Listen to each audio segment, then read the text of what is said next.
할렐루야. 오늘은 새해 첫 주 예배 하나님 앞에 동영상으로 드리도록 하겠습니다.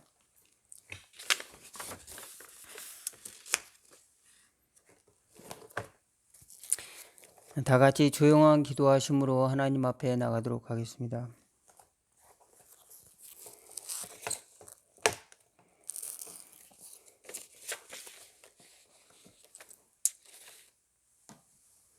여호와는 나의 목자시니 내가 부족함이 없으리로다. 그가 나를 푸른 초장에 누이시며 쉴만한 물가로 인도하시는도다.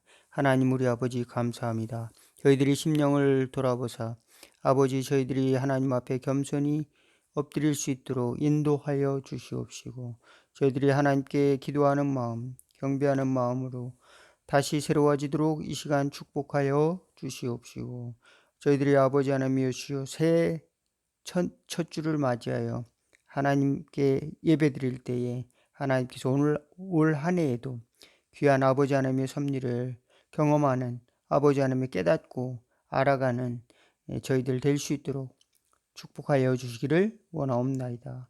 이 시간 하나님께 나오는 저희들의 심령 속에 성령의 은혜를 부어주사 하나님을 사랑하고 또 아버지 하나님이 주신 은혜를 깨닫는 귀하고 복된 시간 될 수 있도록 인도하시고, 이 시간도 고통당하는 이웃들에게 하나님의 복음이, 하나님의 아름다운 손길이 전해질 수 있도록 하나님께서 인도하여 주시고, 예배드리는 곳곳마다 성령의 은혜가 충만하도록 인도하옵소서.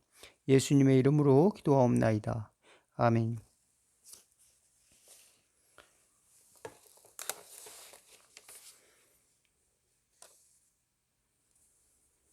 찬송가 315장 찬송 들으시고 우리 사도신경 하시겠습니다. 찬송 315장입니다.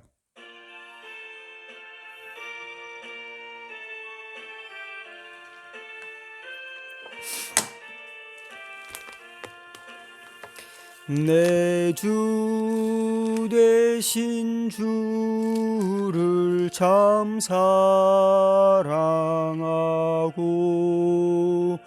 곧 그에게 죄를 다고 합니다.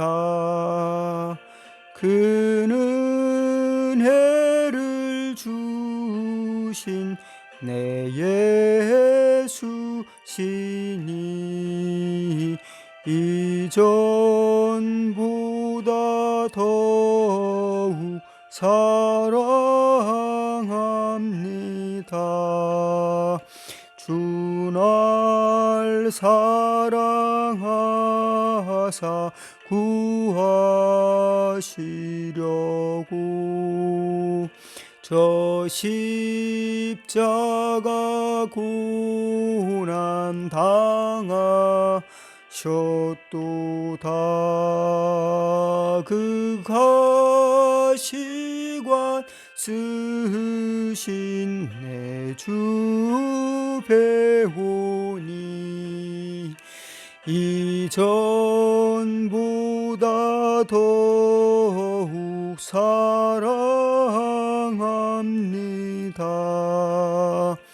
내 평생에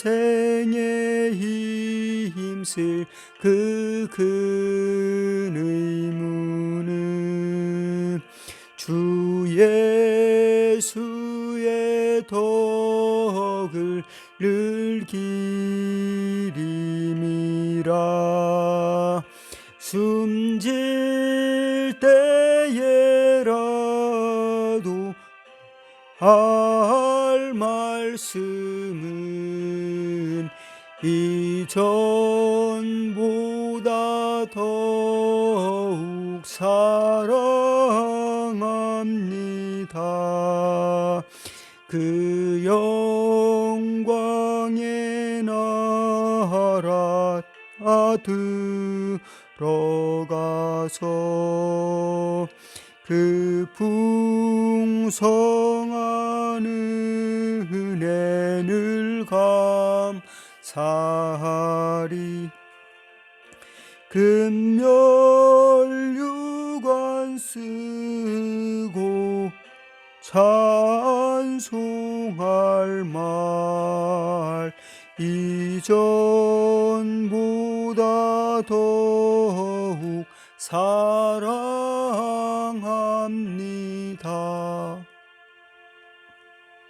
아멘. 다 같이 우리 사도신경으로 신앙 고백하시겠습니다.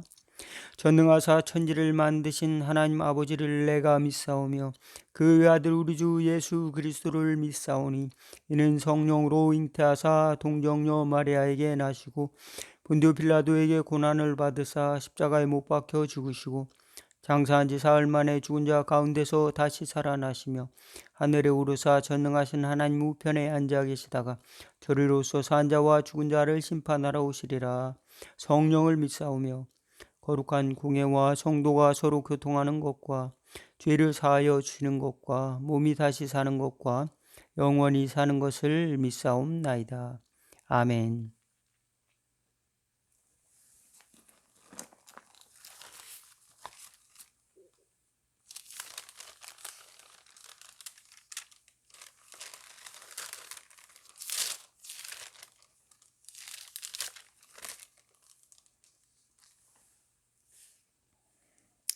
예. 오늘은 이 시간은 교동문 1번이 되겠습니다. 시편 1편 교동문 1번 시편 1편을 교독하도록 하겠습니다. 찬송가 뒤에 있는 교동문 시편 1편이 되겠습니다. 복 있는 사람은 악인의 꾀를 따르지 아니하며 죄인의 길에 서지 아니하며 오만한 자들의 자리에 앉지 아니하고 오직 여호와의 율법을 즐거워하여 그의 율법을 주야로 묵상하는 도다. 그는 시냇가에 심은 나무가 철을 따라 열매를 맺으며 그 잎사귀가 마르지 아니함 같으니 그가 하는 모든 일이 다 형통하리로다. 악인은 그렇지 아니하며 오직 바람에 나는 겨와 같도다. 그러므로 악인들은 심판에 견디지 못하며 죄인들이 의인의 모임에 들지 못하리로다. 다 같이 무릇 의인들의 길은 여호와께서 인정하시나 악인들의 길은 망하리로다. 아멘. 오늘의 하나님의 말씀은 에베소서 1장 9절 말씀입니다. 제가 봉독해 올리겠습니다.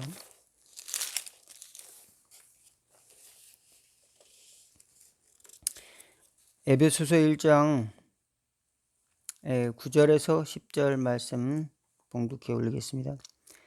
그 뜻의 비밀을 우리에게 알리신 것이요 그의 기뻐하심을 따라 그리스도 안에서 때가 찬 경륜을 위하여 예정하신 것이니 하늘에 있는 것이나 땅에 있는 것이나 다 그리스도 안에서 통일되게 하려 하심이라. 아멘.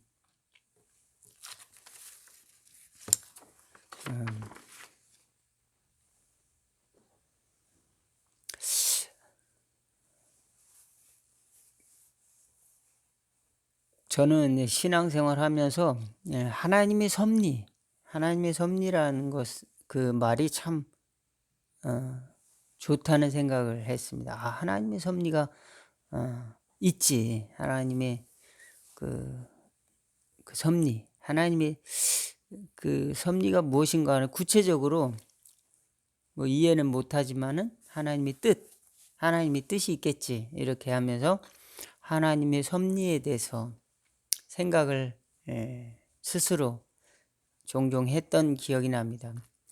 그런데 정작 성경에는 그 하나님의 섭리, 우리말로 섭리라는 글자가 있는가 봤더니 섭리라는 번역은 없어요. 하나님의 섭리라는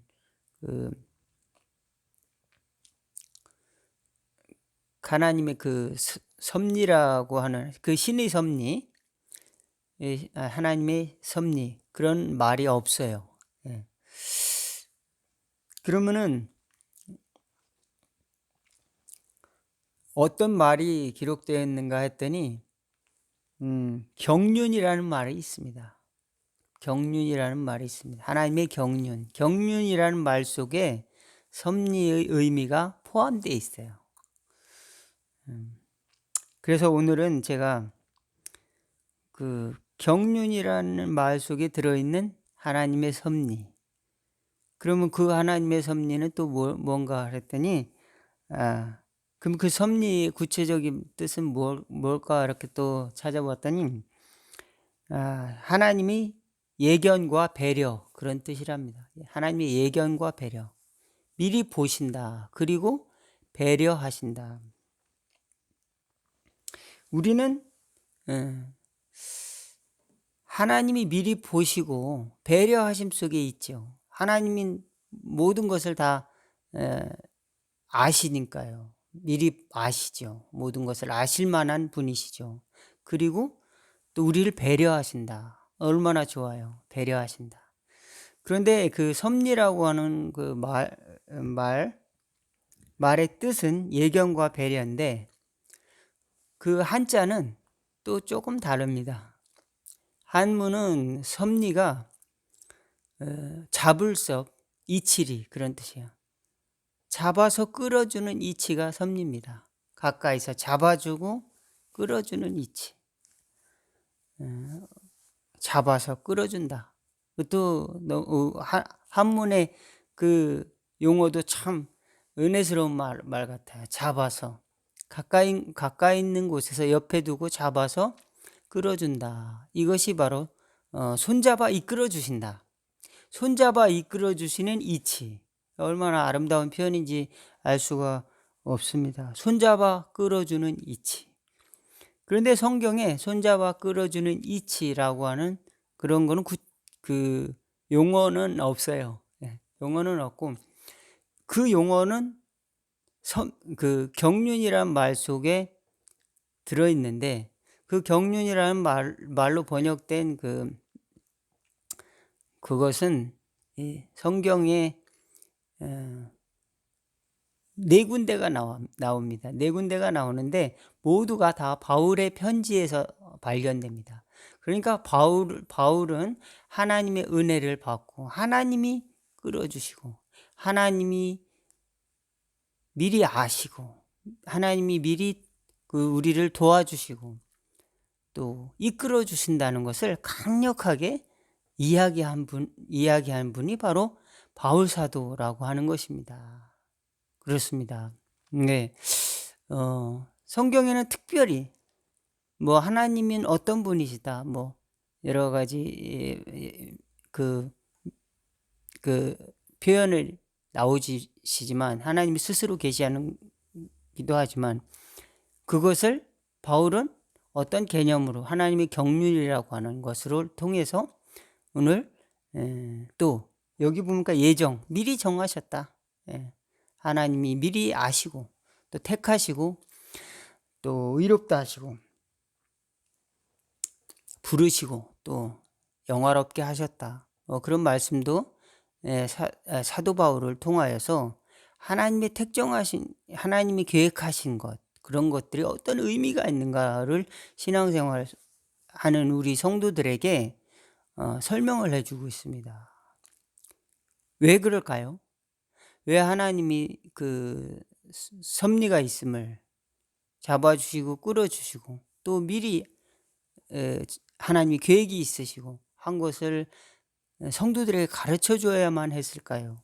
그것은 성도들이 정말 하나님이 어떻게 일하시는가에 대해서 의문을 품고, 정말 하나님은 나의 오늘의 역사 가운데 나의 삶 속에, 구체적인 삶 속에 어떻게 역사하실 건가라고 하는 그 희미한 청사진이라도 그런 설명이 필요한 것입니다. 구체적인 현 상황을 설명할 필요가 있는 것입니다. 고난 중에 있는 가운데라도 또는 과거의 문제라도 의미를 찾아야 되는 것입니다. 하나님께서 나를 이렇게 고통스러운 운명 가운데 하나님이 던져버리셨는가? 나를 위해 죄 때문에, 죄를 진 건 알겠는데 죄 때문에 이렇게 나는 죽을 수밖에 없는 그런 존재였는가? 아니면 고통스러운 존재로 끝없이 살아가며 이 땅에서는 의미가 없는가? 라고 하는 문제에 대해서 어떤 사도 바울은 신앙생활하는 사람들의 삶 전체를, 운명에 대해서, 또 역사의 운명에 대해서, 개인의 운명에 대해서 하나님의 그 섭리가 있다, 하나님이 그 경륜이 있다라고 하는 것을, 하나님이 다스리신다고 하는 것을 강조하는 것입니다. 예, 우리로서는, 우리 개인으로서는, 각자로서는 하나님의 배려와 또 예견하심, 그것이 더 가까운 것이죠. 그러나 하나님은 온 우주를 다스리십니다. 예, 그것이 경륜이에요. 그 경륜 안에는 뭐가 있냐면은, 경륜의 의미는 다양한데요. 그 언어상으로 표현하면은 분배나 처방, 약의 처방, 또 법의 시행, 또 하나님의 뜻, 섭리, 통치, 제도, 뭐 이런 의미로서 그 경륜을 쓴다고 합니다. 근데 여기서는 구체적인 의미로 하나님의 그 섭리, 그런 것이겠죠. 그런데 한글로 표현된 그 하나님의 경륜은 또 그 구체적인 내용에 있어서의 섭리는 그 헬라어로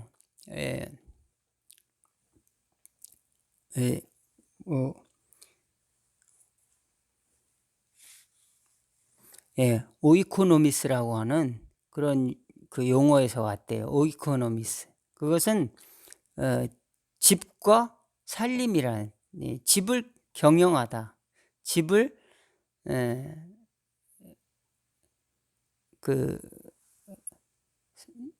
그 살림살이의 의미를 갖고 있다고 합니다. 그래서 오이코스와 뭐 노미스를 결합해서 그렇게 얘기를 한다고 합니다. 그러니까 하나님의 살림, 하나님의 경영을 또 의미하는 것이겠죠. 하나님의 경영. 그래서 사도 바울은 하나님이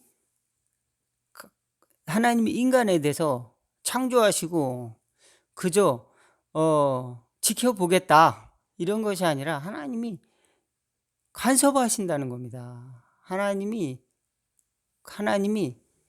그것에 대해서 배려하신다는 겁니다. 또 예견하고 계시다라고 하는 겁니다. 만약 그렇지 않고 그저 던져줬다면, 야, 나는 이렇게 이제 너희들을 낳았으니 스스로 알아서 그냥 문제가 있으면 다 해결해, 그리고 모든 것은 너에게 달렸어, 이 정도가 아니라 하나님은 준비하고 계시고 모든 것을 통치하고 계시고 또 우리 가운데 가까이 잡아서 이끄는 그런 분이 또 하나님이시다는 것을 사도 바울은 강력하게 강조하시고, 거기에 대한 청지기로서 하나님은 자기를 부르셨다. 거기에 맡은 자로서 하나님의 경륜에 따라서 때가 찬 경륜을 위해서 예비하셨다.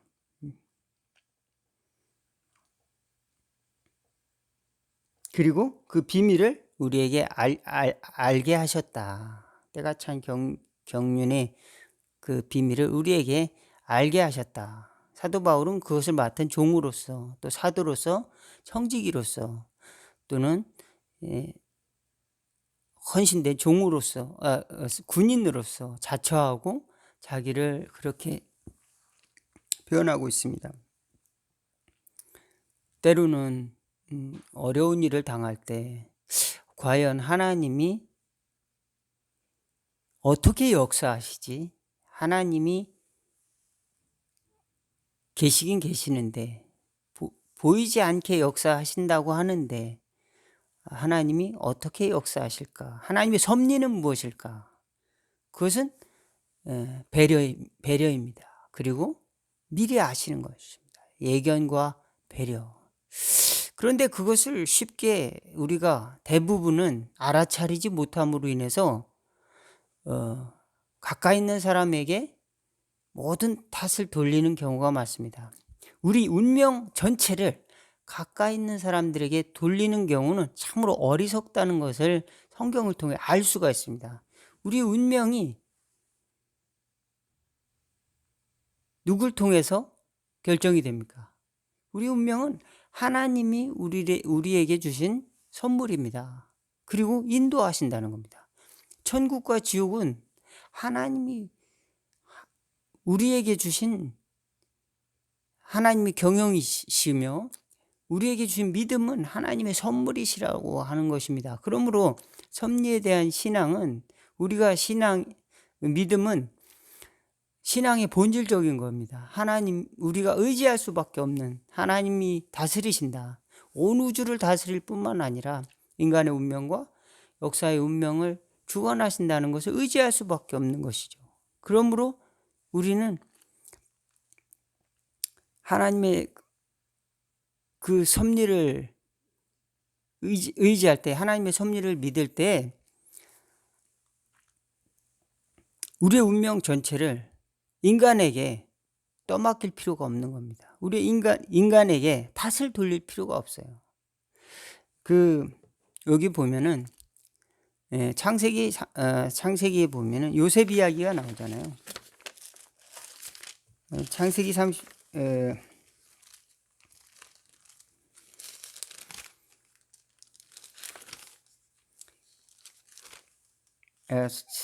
37장부터는 이제 요셉의 이야기가 나오는데요. 제가 보겠습니다. 창세기 37장 27절에서 28절. 자, 그를 이스마엘 사람들에게 팔고 그에게 우리 손을 대지 말자. 그는 우리의 동생이요 우리의 혈육이라. 그의 형제들이 청종하였더라. 그때 미디안 사람 상인들이 지나가고 있는지라 형들이 요셉을 구덩이에 끌어올리고 은 20에 그를 이스마엘 사람에게 팔았음에 그 상인들이 요셉을 데리고 애굽으로 갔더라. 형들이 그 아버지가 사랑하는 그 요셉을 구덩이에 파넣었습니다. 그리고 아버지에게는 죽었다고 거짓말하고 은 20을 받고 야 죽이지는 말자. 그리고선 그 요셉을 애굽의 상인한테 팔아버려요. 오늘날로 말하면 심각한 범죄죠. 인신매매죠. 사람을 팔아버렸잖아요. 장사꾼한테. 그 사건을 눈을 뜨고 봤을 거 아니에요. 그리고 경험을 하잖아요. 누가? 이제 17살 난 요셉이 그걸 경험을 하고 형제들이 나를 원망하는 그 세상이 어떻게 보이겠어요? 누구를 믿고 의지할 수 있겠습니까? 그 요셉은 먼 타국 땅에 가서 애굽으로 갔습니다. 애굽으로 가서 종살이를 해요. 종살이를 하고 또 억울한 누명을 씁니다. 하지도 않은 일들을 했다고 함으로 말미암아서 감옥 생활을 해요. 그래서 감옥 생활을 하고 그래서 13년간을 그렇게 종살이와 감옥 생활을 하게 됩니다. 그 13년의 억울한 세월, 그거를 13년의 세월을 내가 형들 때문에 이렇게 고생을 하고 어렸을 때 여기 와서 종살이를 했다고 그렇게 그 아픔만을 가지고 이렇게 지냈다면 아마 하나님이 그에게 주실 선물을 보지 못했을 겁니다. 원망과 스트레스와 또 고민. 나는 왜 이렇게 버려졌는가?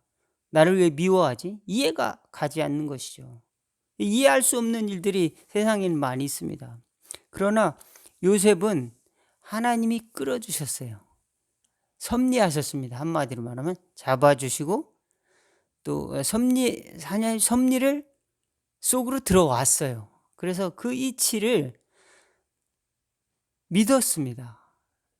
하나님 나한테 왜 이러세요?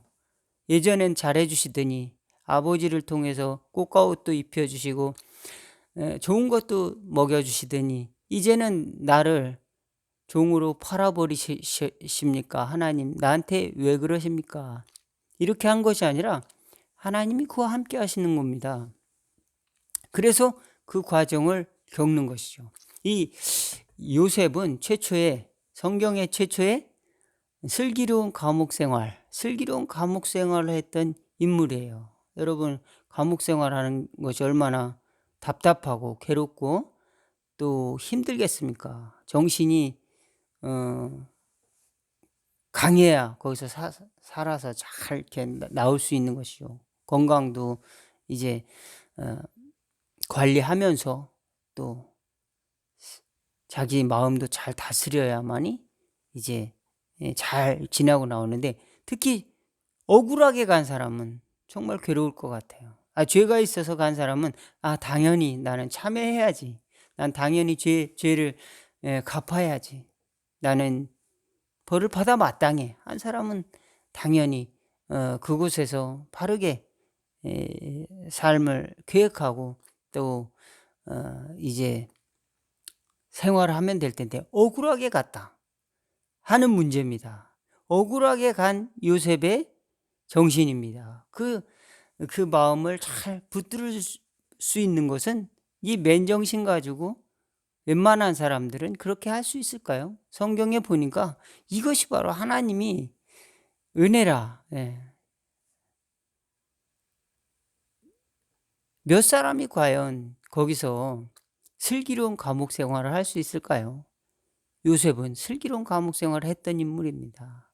그는 슬기로운 감옥 생활 덕분에 감옥에 있는 사람들에게 좋은 인식을 심어줬어요. 저놈은 확실해. 믿을만해. 저놈은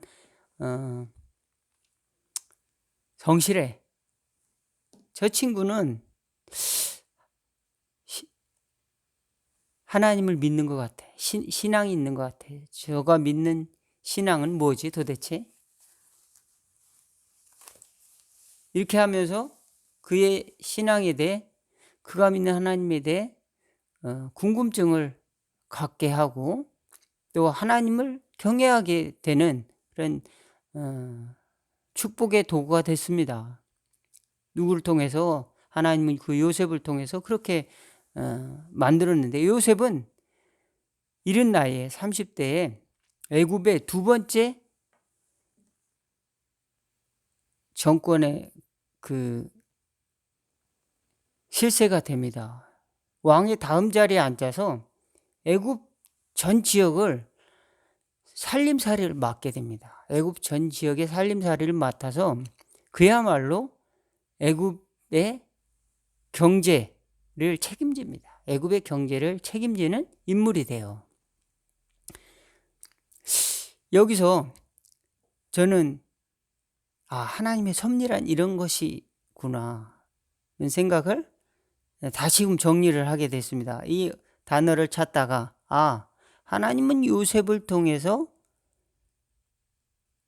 그 자신뿐만 아니라 그 자신의 가족, 그 자신의 형제들을 먹여 살리는 일을 하죠. 요셉을 통해서. 그리고 나중에는 애굽에 흉년이 들어왔을 때, 이스라엘에 흉년이 들어왔을 때, 풍년이 들어왔을 때 비축해 둔 곡식을 풀어서 그들에게 먹이고 그 나라 백성을 구하는 귀한 그 일들을 감당합니다. 그래서 하나님이 이렇게 하셨다. 스스로 그렇게 고백을 해요. 하나님이 형제들을, 우리를 구원하기 위해서 나를 먼저 애굽에 보냈어요. 내가 여러분의 자녀들과 여러분들을 먹일 것입니다. 기를 것입니다. 이렇게 고백을 합니다. 그가 원망만 했더라면 이런 말이 나올 수가 없는 것이죠. 그 다음에 두 번째는 그가 자기 성공으로만 자기 노력으로만 이를 악물고 노력해서 그걸 했다면 이런 신앙의 고백은 나올 수가 없는 겁니다. 하나님이 나를 이곳으로 보냈다. 만민을 구원하시기 위하여. 예, 그렇게 요셉은 신앙 고백을 하고 있어요. 그런 요셉은 신앙이 있었다는 겁니다. 이방 나라에서 어떻게 그런 고백을 할 수 있을까요?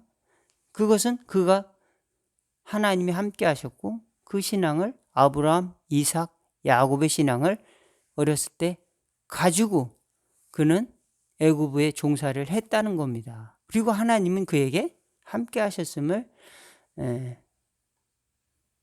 알았다고 하는 것입니다.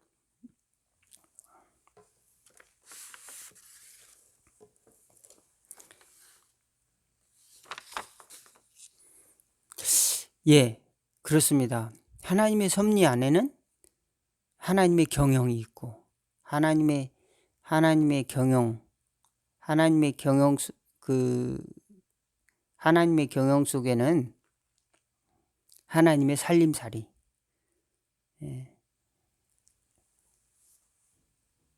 그 속에는 아직 다 드러나지 않는 하나님의 배려가 있다는 겁니다. 배려는 그저 하나님의 경영은 어떤 것일까요? 그저 자유방임. 자유방임. 알아서들 해라. 그러면은 보이지 않게 다 조정을 해줄게.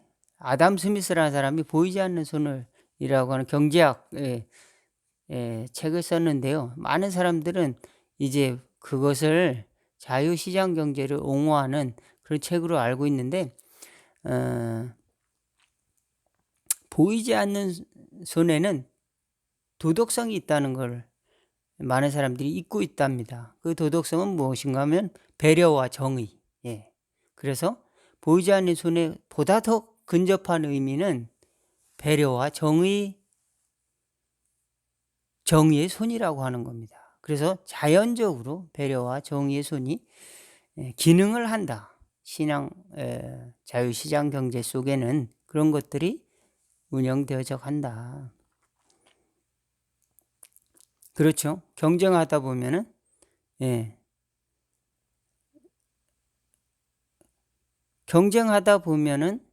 균형이 맞춰지는 것이죠. 배려가 이루어지게 되고 또 그 안에서 또 정의, 그 안에서 룰이 또 만들어지는 것이죠.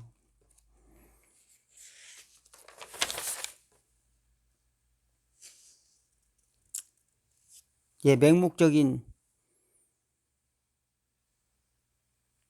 신앙이 아니라 하나님께서 경영하신다는 것을 의지할 때 우리는 하나님께서 배려하시고 또 하나님께서 정의롭게 통치하시고 주관하신다는 것을 의지할 때, 섭리하신다는 것을 의지할 때 우리는 더욱더 오늘의 삶을 책임 있게 그리고 또 믿음으로 승리할 줄로 믿습니다.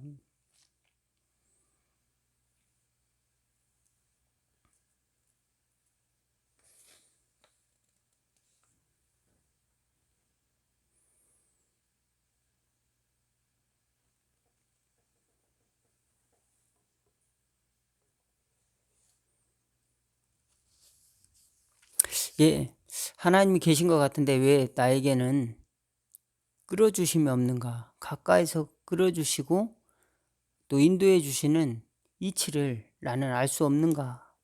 이런 고민을 할 때가 있지요. 하나님께서 가까운 곳에서 내 손을 잡아줬으면 좋겠는데 왜 이렇게 하나님이 계시다면 이런 코로나와 같은 어려운 상황으로 인해서 경제도 어려워지고 또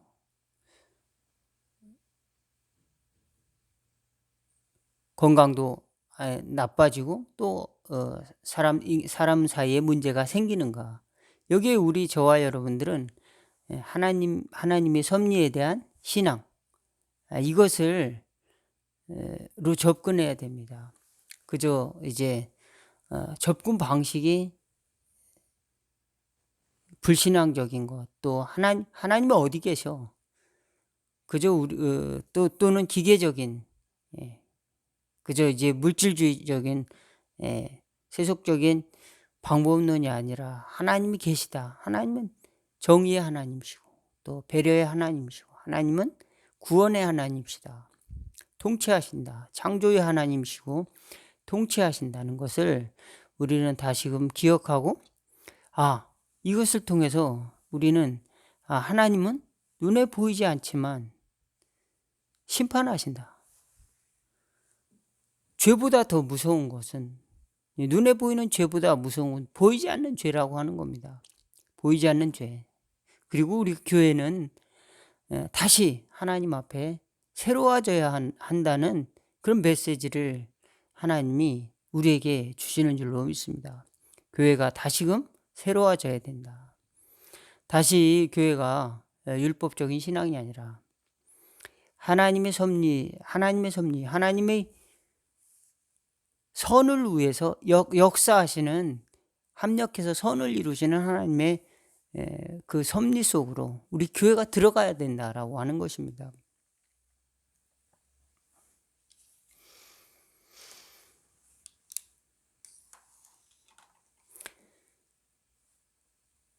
하나님의 경륜 안에는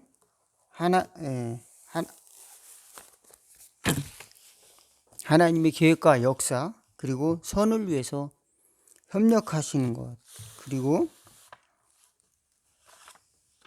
그것을 완성하시는 것까지 다 들어 있습니다.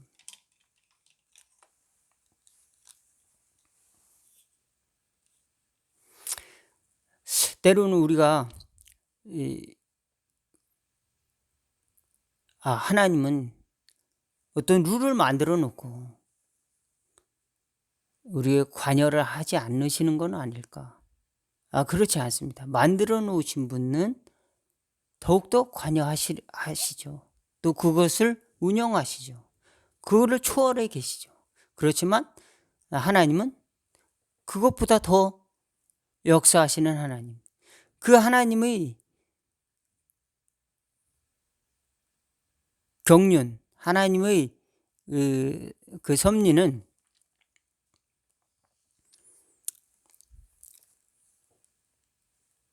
하나님이 룰을 만드시고, 즉 세계를 만드시고 창조하시고 그걸 보존하시는 것, 하나님이 그것을 보존하시고 또 운명에 대해서, 개인과 또 역사의 운명에 대해서 주관하신다, 통치하신다. 그런 모든 것이 다 들어 있습니다. 근데 우리가 때로는 하나님이 세상의 어떤 법칙, 과학의 법칙, 물리적인 법칙을 만들어 놓으시고 그것으로 끝나시는 건 아닌가. 그래서 우리는 그것을 연구함으로 통해서 그것이 곧 진리로서 우리 삶에 영향을 미치는 것은 아닐까. 물론 영향을 미치죠. 그렇지만 하나님은 그 모든 것을 만드신 분이시라고 하는 겁니다. 그리고 섭리하시고 계시다라고 하는 것인데, 그 섭리가 그런 룰을 포함해서 하나님께서는 우리 의미를 부여하고 있기 때문에, 그런 우리는 그 접근을 하나님을 없이 나의 어떤 자연과학의 이론이나 수학의 이론을 통해서 하나님을 계산할 수 있다고 판단하는 것은 끊임없이 비판되어 온 그런 성경의 메시지인 것입니다. 하나님은 판단할 수가 없다. 천년이 하루 같고 하루가 천년같이 든 하나님이시다. 없는 것도 있게 하시고 있는 것도 없게 하시고 낮은 자를 높이시고 높은 자를 낮추시는 하나님이시다. 하나님은 빛이 있으라 하심에 빛이 있었고 태초에 하나님이 천지를 창조하셨다. 그러니까 최초의 힘과 물질과의 관계, 여기서 설명할 수가 없는 것이죠. 최초의 힘, 강력한 물질이 폭발을 해서 빅뱅이 일어나서 세계가 만들어졌다. 어찌어찌해서 이렇게 만들어졌다. 이 복잡하고 질서 있는 이 우주가 만들어졌다라고 한다면 그 기술 그와 같은 것을 기술할 뿐이지 그 의미, 궁극적인 의미 그것을 설명하지는 못한다라고 하는 겁니다. 우리 신앙은 하나님을 의지하고 예수님을 이 나를 위해서 이 땅에 오신 것을 의지할 수밖에 없고 또 구원하신 하나님을 우리가 의지하면서 그가 이끌어 주시는 것을 믿고 따르도록 우리의 본능이 신앙적인 본능이 하나님의 섭리를 붙들게 되어 있다라고 하는 겁니다. 그 내용은 하나님의 정의와 또 하나님의 배려라고 하는 것입니다. 저와 여러분이 요셉을 통해서 또 욥을 통해서 하나님은 늘 배려하고 있다. 하나님은 안 보시는 것 같지만 보이지 않는 것 같지만 하나님은 관심을 가지고 있다. 그저 자유방임이 아니라 하나님은 우리를 지키시고 계신다. 예, 그렇습니다. 그리고 하나님은 이끌어 주신다. 또 정의롭게 하나님은 결과를 인도해 주실 것이다. 네, 많은 사람들이 생각할 때 어떻게 요셉은 특별한 사람은 아닌가. 그러나 누구에게나 이와 같은 환경이 닥칠 수 있습니다. 알지 못하고 또 미래에 대해서 예견할 수 없죠. 우리는 예견할 수 없죠. 다 예견할 수 예견한다고 한들 우리는 국지적인 것일 뿐입니다. 우리의 운명조차 예견하지 못할 때가 많죠. 그러나 하나님은 모든 것을 예견하시는 하나님이시고 또 우리는 다른 사람을 배려하는 데는 지극히 한계가 있습니다. 본능적으로 이기적인 것이 인간인 것입니다. 생명체인 것입니다. 자기 생명을 유지하는 것. 그래서 은혜로서 유지하는 것이죠. 그렇지만 하나님께서는 모든 생명을 배려하시는 분이 하나님이시죠. 공중나는 새를 배려하시고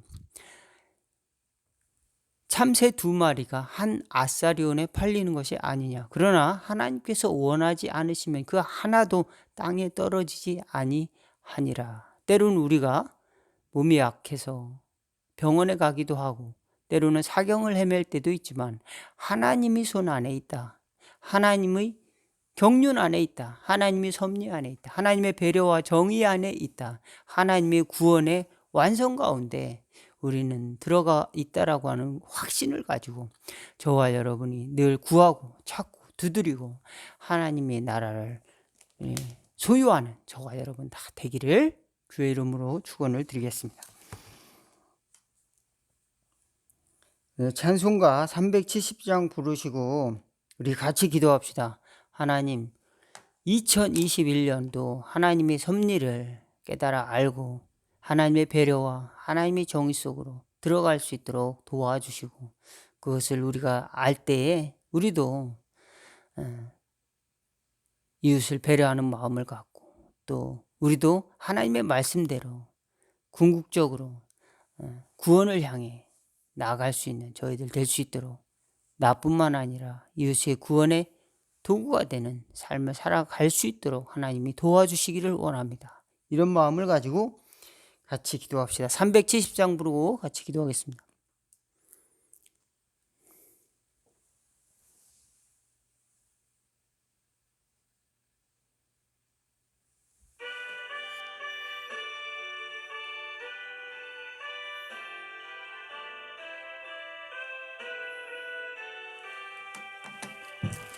주 안에 있는 나에게 단 근심이 있으랴 십자가 밑에 나가 내 짐을 풀었네. 주님을 찬송하면서 할렐루야 할렐루야 내 앞길 멀고 험해도 나 주님만 따라가리. 그 두려움이 변하여 내 기도 되었고 전날의 한숨 변하여 내 노래 되었네. 주님을 찬송하면서 할렐루야 할렐루야 내 앞길 멀고 험해도 나 주님만 따라가리. 내 주는 자비하셔서 늘 함께 계시고 내 궁핍함을 아시고 채워주시네. 주님을 찬송하면서 할렐루야 할렐루야 내 앞길 멀고 험해도 나 주님만 따라가리. 내 주와 맺은 언약 영불변하시니 그 나라 가기까지는 보호하시네. 주님을 찬송하면서 할렐루야 할렐루야 내 앞길 멀고 험해도 나 주님만 따라가리. 아멘. 사랑합니다. 축복합니다. 인사합시다. 새해 복 많이 받으세요. 2021년 올 한 해에는 나눔과 섬김의 삶이라고 하는 표어를 가지고 이제 목회 계획을 잘 준비했습니다. 여러분도 이 제목을 놓고 같이 기도해 주시면 감사하겠습니다. 여러분에게 이제 매일 성경을 읽을 수 있도록 표를 이제 만든 것을 올려드릴 테니까요. 여러분이 성경을 읽는데 도움이 됐으면 상당히 좋겠습니다. 당분간은 동영상 예배로 예배를 드릴 테니까요. 별도의 공지가 없는 이상은 이제 비대면 예배를 통해서라도 은혜를 또 경험하고 또 하나님께 예배를 드리면 감사하겠습니다. 하경회가 1월 14일부터 있는데요. 여러분 교회에서 일괄 등록해 드렸습니다. 여러분에게 문자로 갈 것입니다. 그때 다 많이 참석해 주시면 감사하겠습니다. 코로나19가 하루속히 이 팬데믹 사태가 물러나도록 기도해 주시고 선교사님들을 위해서 특별히 또 기도해 주시고 2019년도 이제 2021년도에는 이제 교회 성전을 이전하는 그 계획을 가지고 있으니까 여러분 위해서도 잘 기도해 주시길 바라고 또 특별히 몸이 아프신 분들을 위해서도 여러분 많이 기도해 주시면 감사하겠습니다. 513 찬양하고 축도함으로 예배를 마치겠습니다.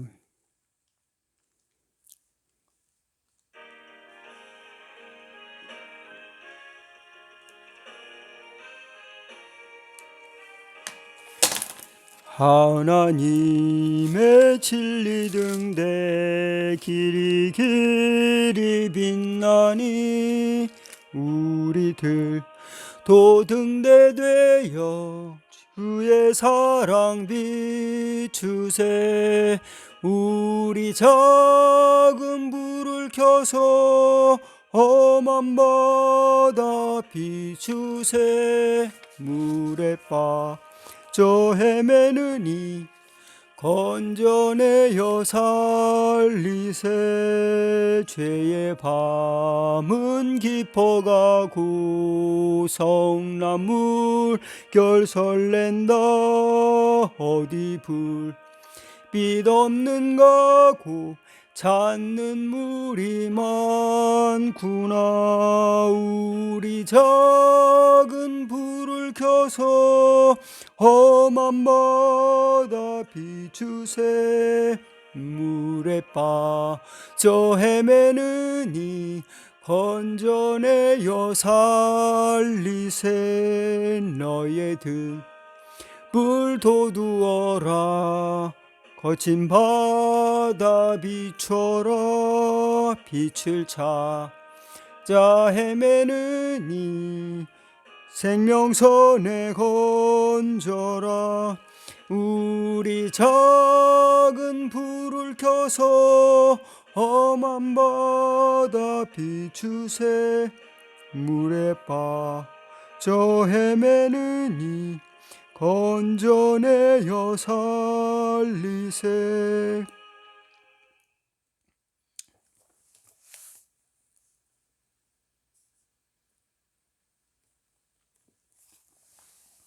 지금은 우리 주 예수 그리스도의 은혜와 하나님의 놀라우신 사랑과 성령님의 감화 감동 교통 역사 충만하심이 하나님의 섭리, 하나님의 예견과 배려를 확신하고 또 그 속으로 들어가며 또 우리가 그 가운데 참고 또 그 가운데 소망하며 또 어려운 세상을 또 승리하며 이겨내고자 결단한 모든 성도들에게 저들의 가정과 자녀와 또 기업 위에 함께 하시를 간절히 축원하옵나이다. 아멘. 예배를 마쳤습니다. 감사합니다.